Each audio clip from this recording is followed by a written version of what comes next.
Hello, today I'm going to show you how to top up your fuel on your Suzuki GS500. It's really easy. Have a seat and then open the tank.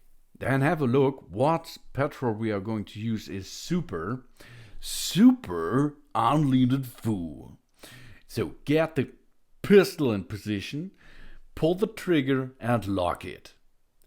If you are going to drive more, like the summertime, it's enough. It is an automatical unlocked situation. But if you're going to store your motorcycle for winter, then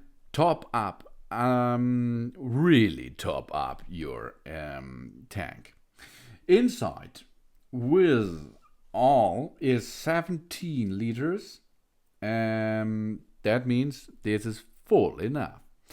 After you finish the process, get back the pistol in position and then close your tank. Job's done. To have some fun. Thanks for watching. Please subscribe me, give me positive feedback, and I hope to see you again on my channel. Soon.